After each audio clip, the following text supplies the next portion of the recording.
Selamat pagi pemirsa, News kembali hadir membersamai aktivitas Anda.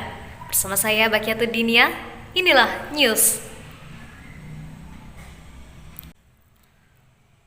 Pemirsa, Bapak Dr. Adi Kusuma SIKOM MSI kembali hadir membersamai perkuliahan di kelas KPI 5C, Fakultas Dakwah Universitas Islam Negeri Sultan Maulana Hasanuddin Banten dalam rangka pendalaman materi tentang mata kuliah Teknik Reportase dan Investigasi Berita pada Senin 4 September 2023 pukul 07.30 sampai dengan 09.10 waktu Indonesia Barat.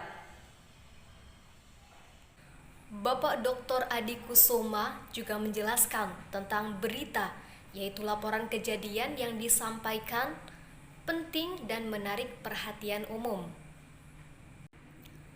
Ada 4 macam jenis berita. Yang pertama, straight news atau disebut juga hard news, yaitu berita berat, di mana berita disampaikan secara formal dan serius, seperti berita kecelakaan, berita kebakaran, dan berita bencana alam lainnya. Yang kedua ada soft news atau berita ringan, seperti berita kuliner, berita wisata, atau berita lainnya, di mana dalam pemberitaannya dibawakan dengan santai, tidak terlalu formal seperti berita straight news. Yang ketiga ada in-depth news atau kejadian lengkap, di mana beritanya hanya berisi tentang berita lurus, profil lengkap, dan tidak mengandung unsur konflik, seperti 1 jam bersama Anies Baswedan, acara hitam putih, dan acara lainnya, di mana hanya menayangkan tentang profil lengkapnya saja dan fokus pada apa yang ingin disampaikan. Dan yang keempat ada feature news atau cuplikan atau juga opini atau juga tentang tulisan menyentuh, di mana feature news ini biasanya sebagai segmen pelengkap saja dan ditayangkan di akhir. Bapak Dr. Adi juga menjelaskan terkait dengan media massa sebagai sarana untuk pemberitaan. Ada 3 media massa yang digunakan untuk sarana pemberitaan. Yang pertama media cetak, media elektronik, dan media cyber. Pertama melalui media cetak.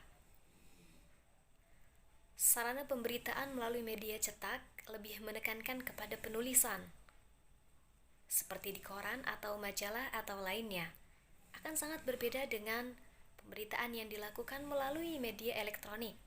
Pemberitaan yang disampaikan melalui media elektronik, seperti halnya TV dan radio, menggunakan audio visual berupa suara dan gambar, di mana dalam proses untuk penayangannya melalui proses yang sangat panjang. Dalam sebuah berita ada yang disebut dengan isu dan fakta. Isu adalah sebuah permasalahan yang belum juga terpecahkan, yang siap diambil keputusannya.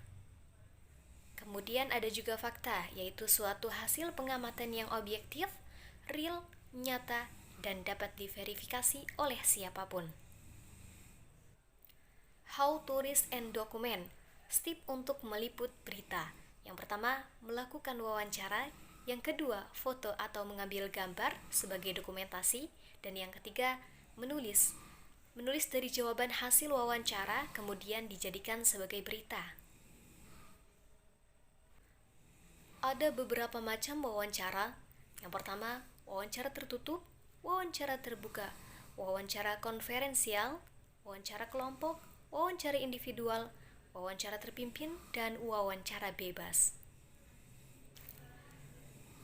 Ketika kita melakukan wawancara, kita harus memperhatikan lafal kita, volume kita, intonasi, dan jeda, agar memudahkan kita dalam meliput informasi. Kemudian dengan menggunakan rumus 5W plus 1H, kita tuliskan dari hasil jawaban tersebut